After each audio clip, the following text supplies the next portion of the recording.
Hello, hi. Welcome to the session. Today we'll discuss about the views cursors in your RDMS.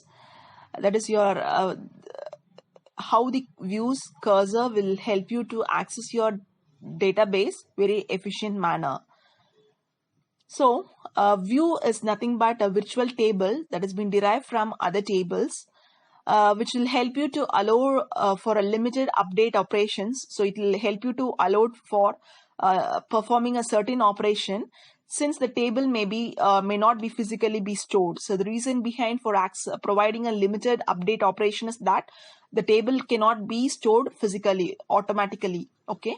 So this is the main reason. And the second one is which will help you to allow the full query operations. So here, this is an example for your SQL view.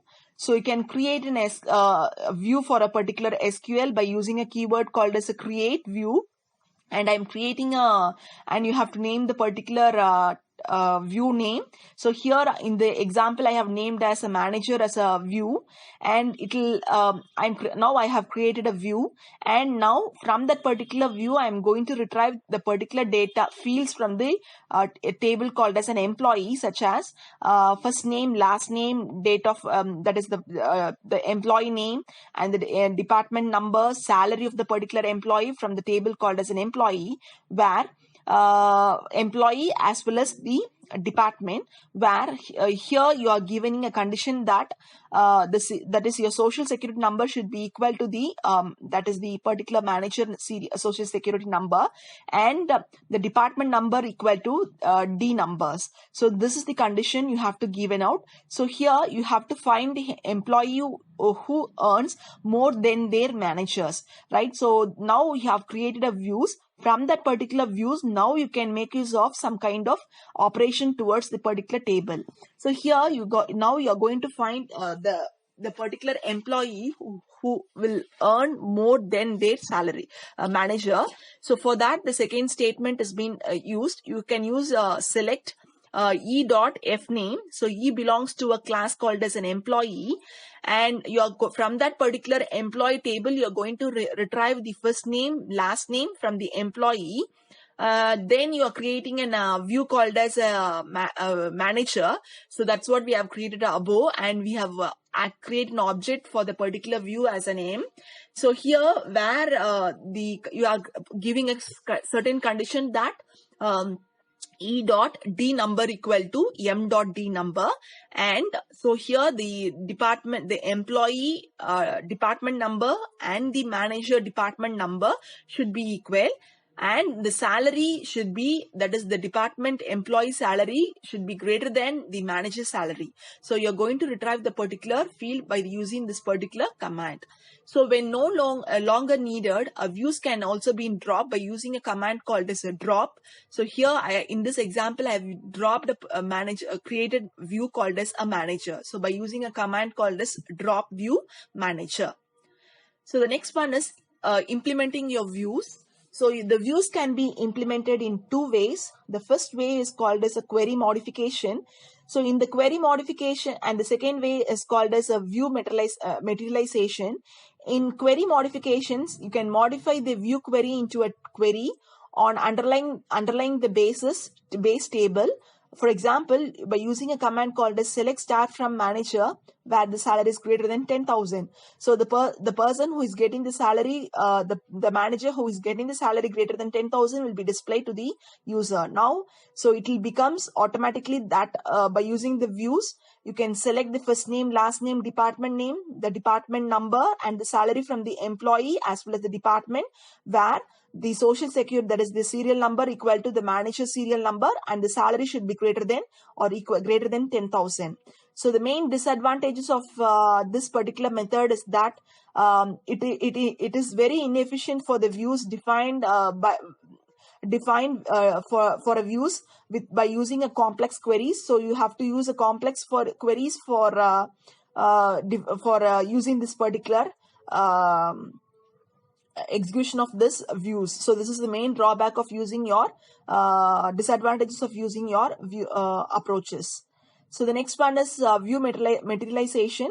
So this involves physically creating and keeping the temporary tables. So it mainly concentrate on maintaining a correspondence between the base table and the view when the base table has been updated. So here in an Oracle, you can create a materialized table, a materialized view, or materialized, or you can create a snapshot of the particular table. So the next one is your update view. So once you have created a view, you can also update the view, update the particular view. So it means that if you have forgot to add something or to alter the particular structure, then you can make use of update views. So here the update on views can implemented by mapping into an update on the underlying base table. So here you are using an update manager. Now you are setting the salary of the particular employee as 1.1 into salary. So what the salary you're getting now, it will be multiplied into 1.1.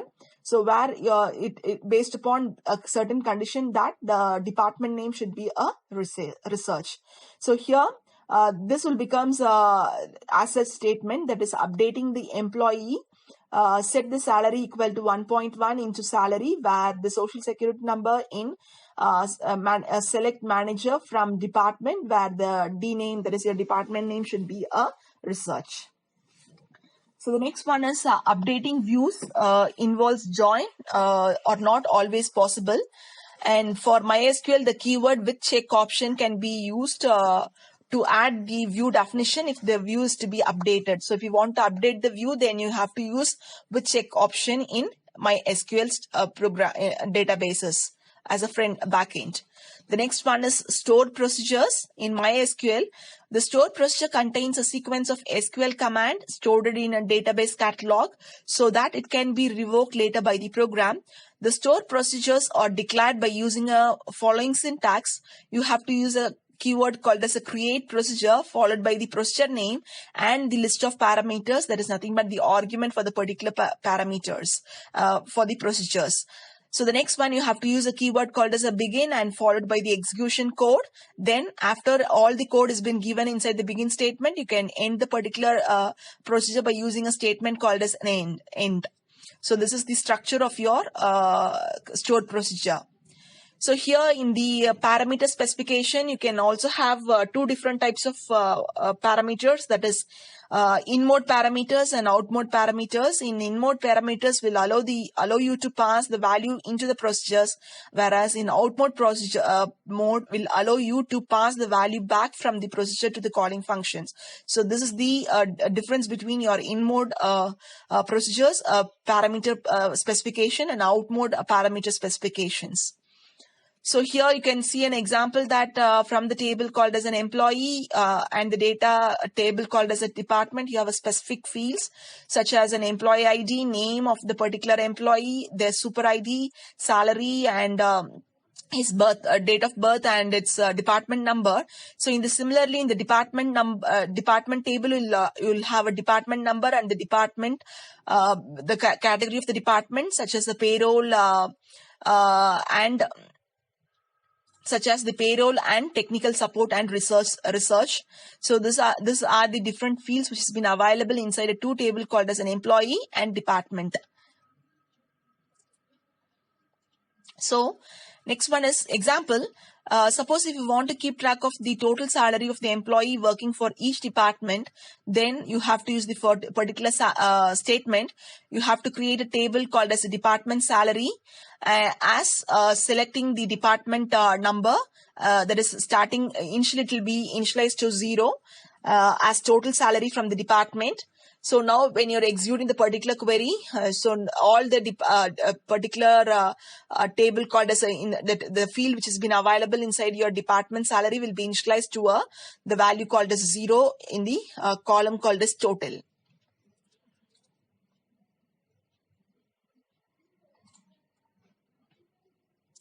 So next one is you can also make use of delimiters in your MySQL.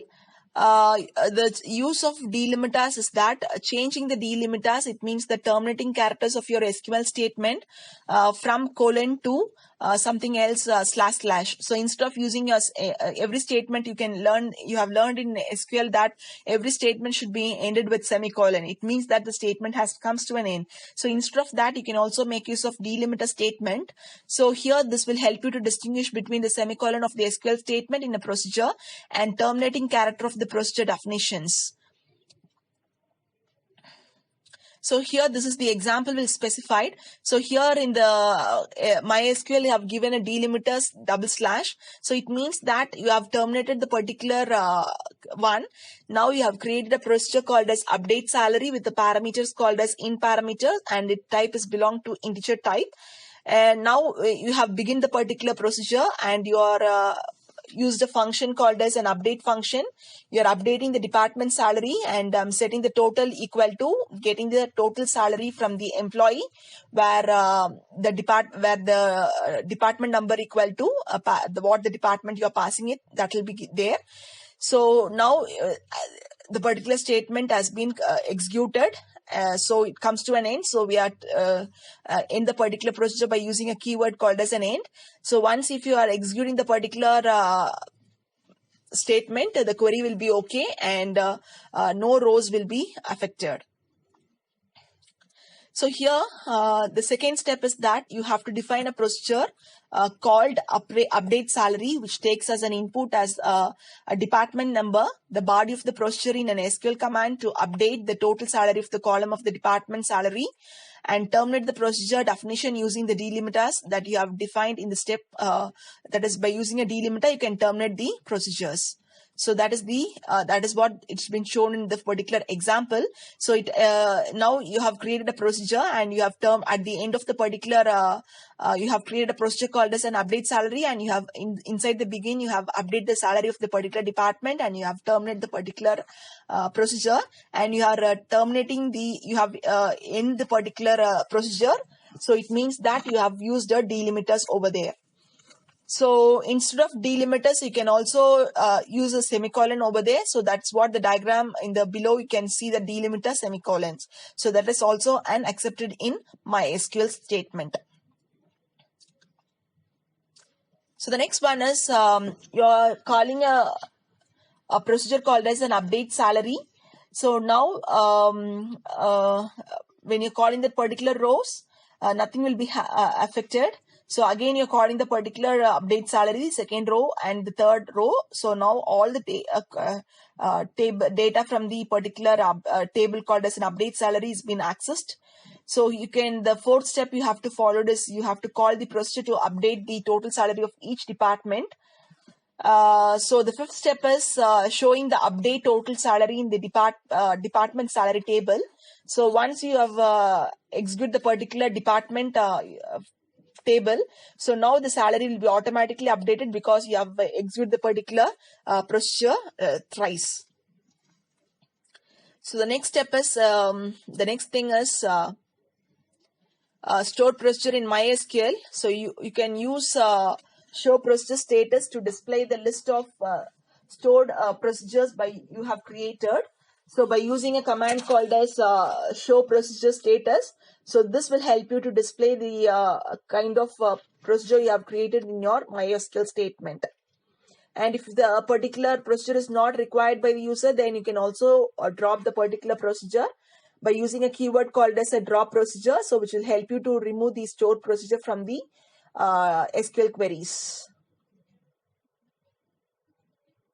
So the next one is stored procedure in MySQL. You can declare variables in stored procedure also, and you can also use flow controls such as your conditional statement, that is if then else statement, looping statement such as while and repeat statement can also be used in your MySQL program. MySQL also supports the cursor in your stored procedure. A cursor is nothing but the definition of cursor is that it is used if you want to make a process to be an iterative one, then the cursor can be used through which the set of the rows returns by the query, so that we can process each individual rows. So here by using the cursor, you can iterate the particular process for many number of times. So here the set of rows will return by the query, so that can process the each and every rows which has been available inside your databases. So the examples using cursors. The previous procedure updates one row in the department salary table based upon the input parameters. Suppose we want to update all the rows in the department salary simultaneously. First, let us reset the total salary in the department salary to 0. Then what we have to do in the sense, now by using this particular statement, you are going to reset all the particular value which has been available in the table called as a department's salary. The total salary should be initialized to 0. So here update department salary. So you are going to update a table called as a department salary, and I'm setting the total salary of the particular department table as 0. So once you execute the particular statement, this will be updated. So when you execute the statement, that is select start from department, if you view the particular table, the total salary of the particular department number will be changed to a 0.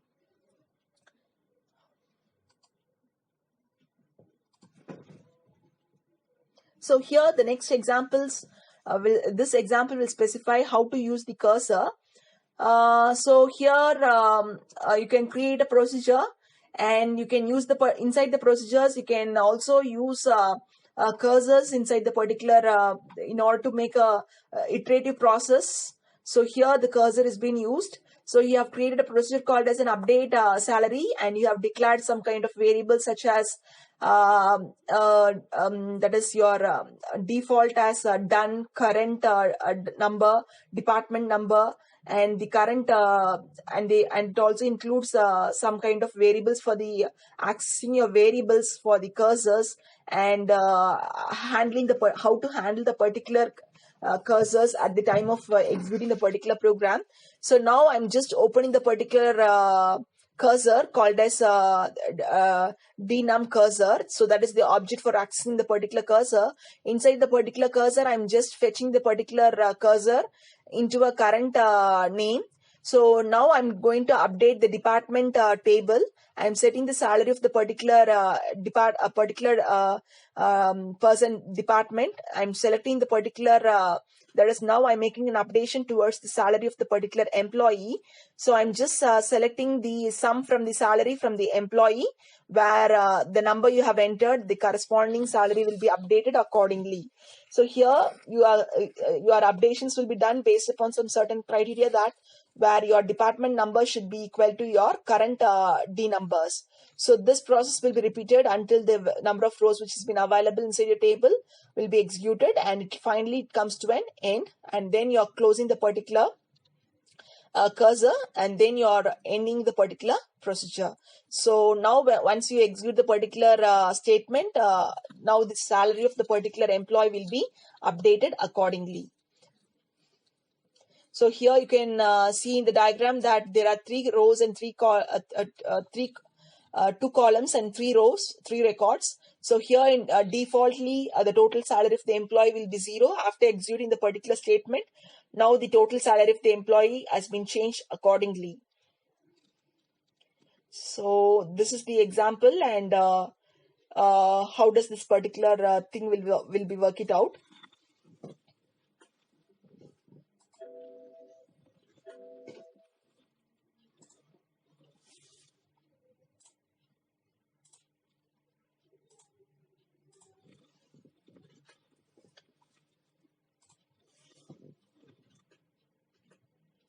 So the next one is about functions.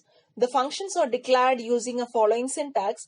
By using a syntax called as by using a keyword called as a function, followed by the function name and the list of parameters it will holds. And here the function should return some kind of values that should be given as a return type. And not deterministic, allow the optimization if the same inputs for the same output for the same output input. Then you have to begin the execution code, and then you can terminate the particular function by using a keyword called as an end. Here similarly in your parameter specification, there are 2 different types of mode which has been available. One is called as an in mode and out mode. So in mode in the sense getting the input from that is from the passing the values from to the calling function, and out mode is nothing but transferring the controls from from the calling function to the program. Then the program will assign the particular value, and that will takes as an input argument and will process. That is called by references. So this is in mode is nothing but call by value, and the out mode is called by references. So this is the example of your function. So here you have defined a function called as a give rise. So in that give rise, they have given some kind of parameters such as old value and amount as a double value, and I'm just returning the particular return type as double. The return type should be double. So inside the function, I have given a new value. Now the new value has been set how it will be set in the sense old value into 1 into the amount you are giving into it. So the old value will multiply with the value have been entered by the user. Then the new value will return as an output for the user as an output.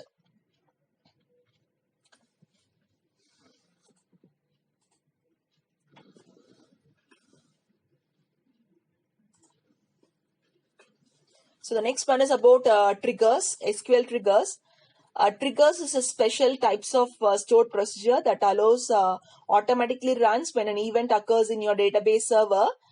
So the DML, that is your data manipulation triggers, run when the user tried to modify the data through the data manipulation language events. The DML events are insert, update, or delete statement on table or views. So here this is the SQL triggers to monitor the database and take a correctiveness action when the condition occurs. So you can create a trigger by using a keyword called as a create trigger followed by the trigger name and the trigger time and the trigger events. So you have to use which kind of for which table you're going to create a table a trigger. So you have to you have to make use of the table name on table name. So here when the trigger has been created for each rows which has been available inside the particular table will be activated. So trigger equal to action. So here the trigger time will be your before will belongs to before and after. So before execution of the trigger, how it has been available, and after the execution of the trigger, what results you're going to get. And the trigger event is nothing but what kind of action has been provided to the particular table. Whether you are making an insertion operation or deletion operations or update operation accordingly. So this is an example of your SQL triggers. So here you're going to select a table from the entire field from the employee table, and then another table also you're going to retrieve the entire field, that is nothing but your department salary. So which will help you to retrieve entire fields from the database from their table.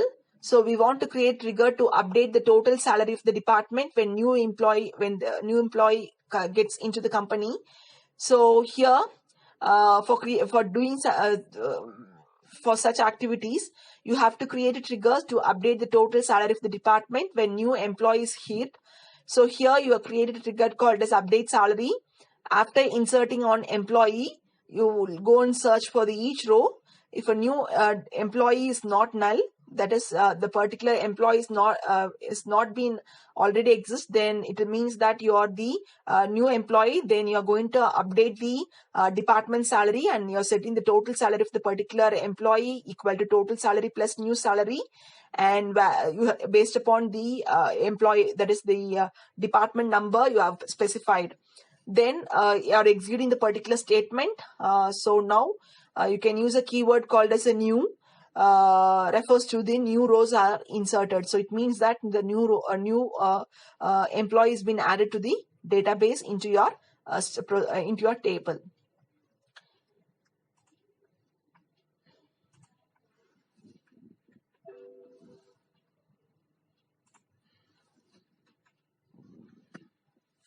So next is an SQL example. So the triggers to update the total salary of the department when employee tuple has been modified. So here when you're modifying the total salary of the department, when you're modifying the employee table, right? So here for that, this example will explain how does this particular operation takes place. So here you have created a trigger called as an update salary to, After an employee has been added to a company, this particular process has to be taken care. So here you are using, if the old DO number is not null, then you are going for updation operations. And if new number is not null, then you will update the department salary. That is, if in old, if it is an old salary, if it is an old, then you are going to make a reduction. If it is a new, then you are going to add the particular salary into the particular table.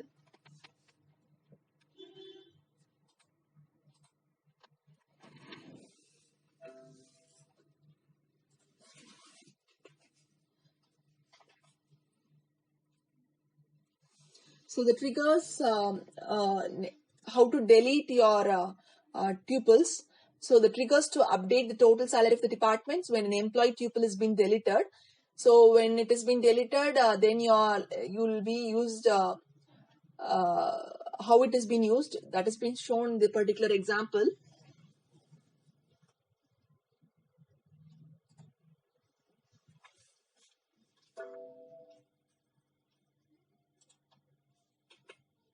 So next one is to list all the triggers you have created. You can also make use of show triggers. So this will help you to list out the triggers you have been created for the database to access your table in an efficient manner.